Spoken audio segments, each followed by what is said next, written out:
This episode, we are going to be in one of it is my favorite state that's not Oklahoma, Kansas. I've had an overwhelming amount of success in the state of Kansas. Going all the way back when I first started hunting Kansas in 2006, I have killed probably more than I can count.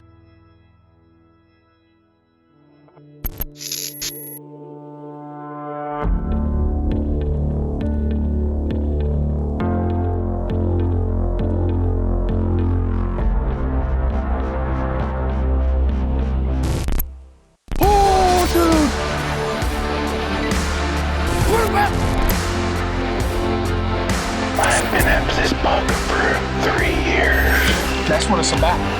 Having fun.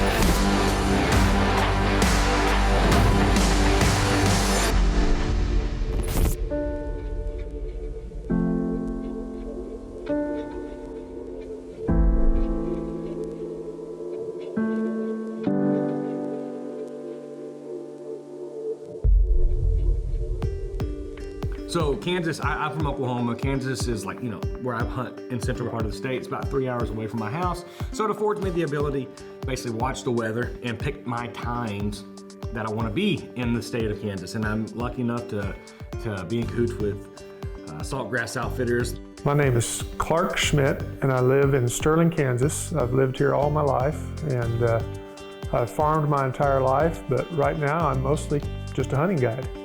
James Silman, live in Sterling, Kansas. Currently I'm working full-time for Home Lumber. Also am a partner with Clark Schmidt with Saltgrass Outfitters. Saltgrass started in 2004 and I basically looked around one day and decided I had more stuff to hunt than I could ever hunt in my lifetime or cover in a year. So I tried to get the thing started and here we are. Currently we're running approximately 15,000 acres that is either owned or leased by us. We do a lot of archery, whitetail deer. We do some muzzleloader and rifle as well. The archery is our main focus. We would generally start that in late October and run through the third week of November. After bow hunting or after the rut, then we transition over to upland game bird hunting. They allow me in kind of their downtime of the year, in between hunters in September and October, to watch the weather and come up for a particular, 2 or 3 day window when the weather's right. BA's had tremendous success early season with us the last 5 years. I think he's killed 5 good mature bucks and only gone to the stand 9 or 10 times. The one thing I've always admired about Brandon is his ability to hunt. He has a unique ability to be very cognizant of where he's stepping, a unique ability of how we're gonna access that stand, cognizant of the wind. He's efficient with his time. I'm not throwing darts at a calendar and picking my dates. I'm, looking at my weather app a week, 2 out. He lives 3 hours from here, has the ability to pack up on short notice to take advantage of weather and cold front systems. When there's a big drop in temperature, especially 10 degrees or more, that day is going to be a good day to be in the woods. And setting over a food source or sitting in between bedding and food source. Basically, deer are going to be on their feet heading to food. There's actually no scientific data that backs it up. And not only is there no scientific data that backs up that claim that the weather makes deer move more, there's actually active evidence that they don't move more. My name is William McKinley. I'm the Deer Program Coordinator with the Mississippi Department of Wildlife, Fisheries, and Parks. My name is Dallas Barber. I'm the big game biologist for the Oklahoma Department of Wildlife Conservation. There's a claim or belief that temperature is a driver of deer movement. There hasn't been a lot of research done on that particular topic, but with a lot of the GPS collar studies that we have currently going on now and in the past, some of these questions have been answered. Some research at MSU showed that deer were actually up and moving during hot weather, and that weather didn't have as much impact on total movement. So far, there's really not a whole lot of correlation to that, which is probably different than what a lot of people are just anecdotally seeing out on the landscape. However, the long distance movement did appear to be suppressed with that study. Bucks were up on their feet, but they were walking around more in a core area near their bedding area, so they were not in those corridors or on the food sources until it cooled off after dark. You know, until there's any sort of like real rock hard data that we can base anything like that off of, it's pretty safe to say right now that there's really not a whole lot of correlation to it. I guess it all boils down to how do we define movement? Is it what we see from sitting in a stand? What a hunter sees, that's what we usually define as deer movement, but that deer may be up and walking. He just may not be walking long distances, and thus he doesn't get observed. I'll be honest with you, I can't lie with what I see. Whenever it gets cooler, especially 10 degrees or more, mature bucks are up on their feet more. Right. It's shocking that the data doesn't back that up, but I'm still gonna go with and watch the weather. I'm still gonna play the weather. Right. Because it's worked out well in the past. Yes. We could not be more grateful to these partners. To be consistently successful in the outdoors, you gotta have equipment that you rely on, and they definitely provide that. Again, thank you so much to these companies, and for more information, visit myworldoutdoors.com.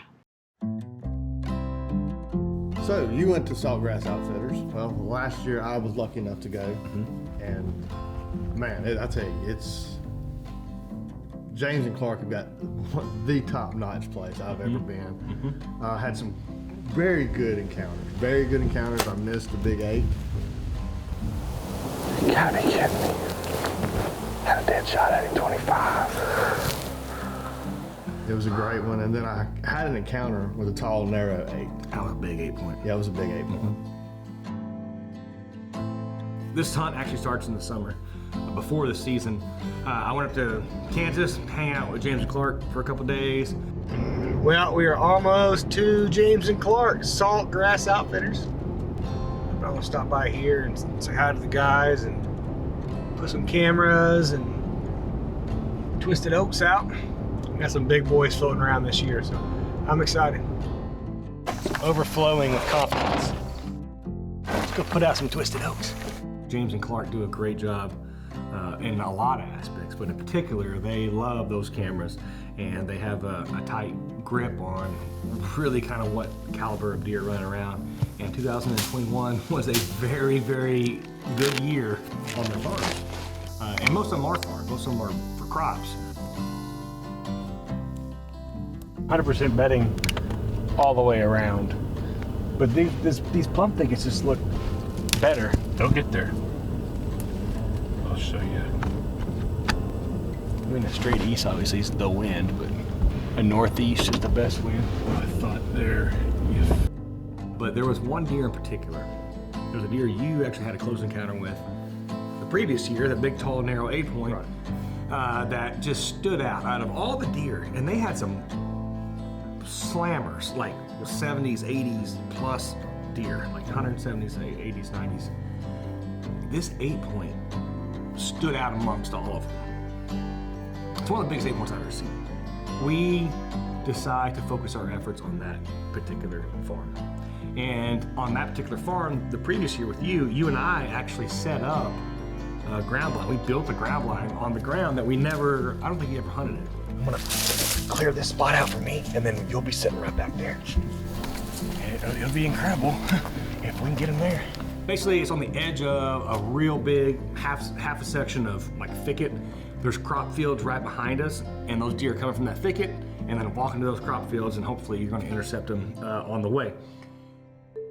I think the state has earned its reputation as far as a place to come and have a chance of killing a really, really nice buck, mature buck. They do a good job of managing it. I feel like the state of Kansas has managed for mature whitetails in a very good way. 1 buck per hunter, and the rifle season is after the rut. Limiting the amount of out-of-state tags, less hunting pressure. This segment's brought to you by Ozcut Broadheads. Tough, field point accurate, and designed to be sharpened and reused. So I had been hunting at this point for like 3 weeks. It wasn't my first hunt of the year. You know, I was in Colorado, and but I felt like when I got to Kansas, I had like, my head was in a fog. Well, you may wonder why I'm hauling the mail on a backcountry road. That's because it's 4:10. We get all the way to the property, about to get out, about to get to the gate. And I realize that it is muzzleloader season in Kansas. And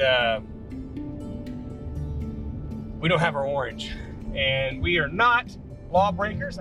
So now we're going back to the house to get our orange. This day's already been hectic. Well, we're just out here getting ready, about to walk in. It's actually a spot that we made a ground blind in last year. So we're gonna hunt that. Hopefully we can see good enough out of it. Got my release. Let's go.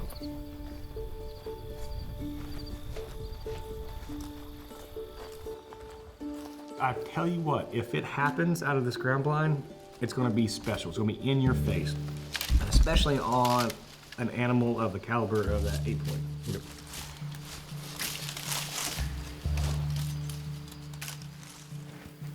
Just getting settled in.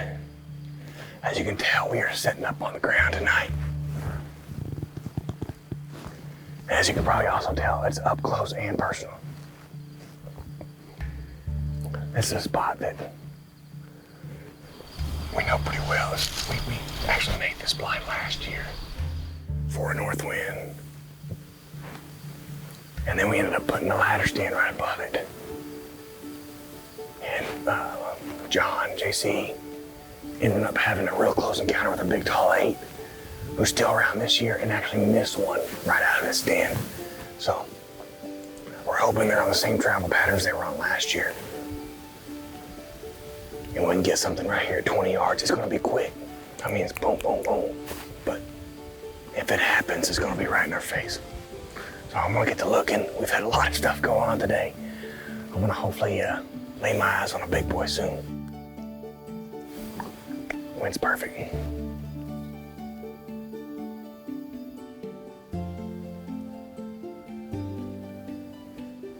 Even though it was a cooler evening, and that's why we were there, is because it was a pretty significant drop in weather. It's still warm. It's in September, you know. But we have deer coming out almost immediately. Does, young bucks, out in front of us, walking to the crop field. And my brother-in-law Keith is actually filming me. He looks up and he says, "Big buck, big buck, big buck." I look up and there's a stud coming our way.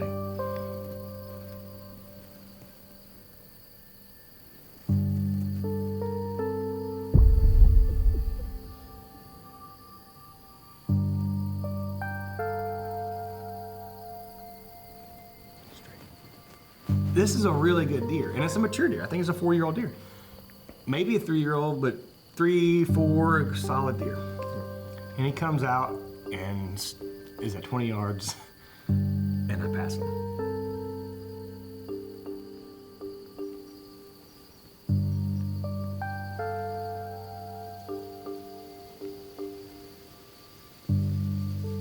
You know me, I shoot the first thing I can shoot. That is true. Like, it would have been super fine for me to shoot this deer. You know, like I wouldn't have got in trouble or nothing. And I passed him. So I felt confident that the weather was going to bring that 8-point on his feet and out in front of us. So I passed him.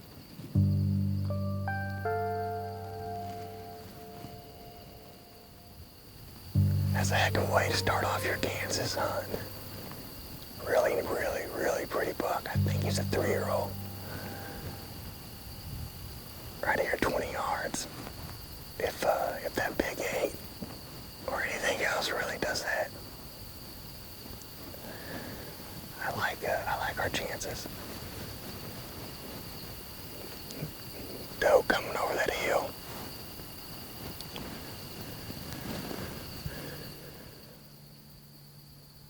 And we look up on the same trail that buck had disappeared on, and we spotted antlers coming. It was him. That tall, narrow 8 is heading directly at us. He's coming. You see him?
What do you think? I don't either.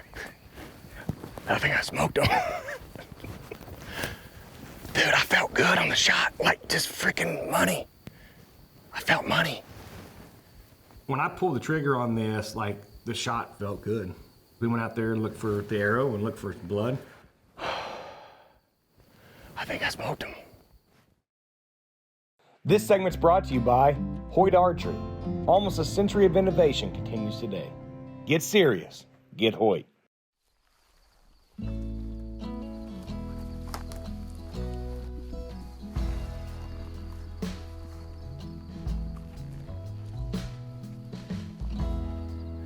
Blood. Blood everywhere, dude. Oh, here's the arrow right here. Oh, yeah. That's what you want to see. There's blood everywhere, so we knew it was a good hit. But, hey, right here. I see you, buddy. I see you. Keith. Look at the size of this 8-point. Holy cow. I'm at a loss of words. This is a giant 8-point. I cannot believe this. Dude, look at the beams on this deer and the mass. Crazy mass. Way better than I thought. What an incredible buck. I cannot be more thankful to James Silman and Clark Schmidt. I've been coming up to Central Kansas hunting with them for years, and I've had great success year after year. We were sitting in a blind that we actually built last year, and I thought it'd be a really cool experience to hunt on the ground, and boy, am I glad that I did. We had a great buck. It was either a 3 or a 4-year-old out in front of us. At 15, 20 yards, I actually found the end of his main beam that he broke off, which is crazy. And then we passed him up, and then this big boy came in toward last light around 7:30, about 30 minutes left of daylight. Coming to you on the ground, eye to eye with him, I can only imagine he probably looked 300 inches. Well, he's a big deer. I mean, just being that close to him, though, you know. Like being on the ground in a cedar blind, I mean, nothing between you. Right. It's a different thing than being 20 feet up in a tree. Yep. It's just a different feeling. I tell you, I was so happy for you when you got it, and finally got that 8 down. It's a really good deer. He's as good as an 8 as we've got. I know that.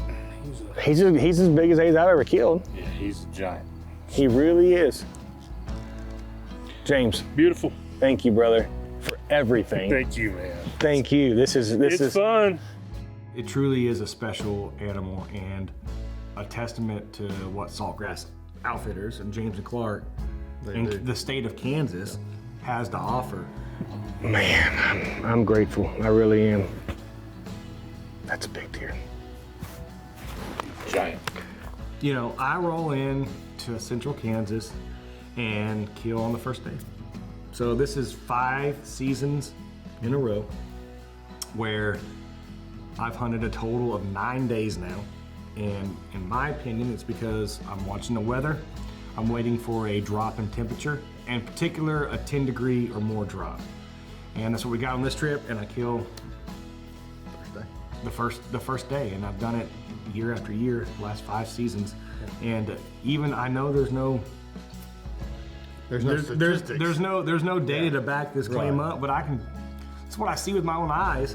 And so I'm gonna keep following the weather, and hopefully good things will keep happening. Brandon, weatherman. BA the weatherman. Yeah, I like it.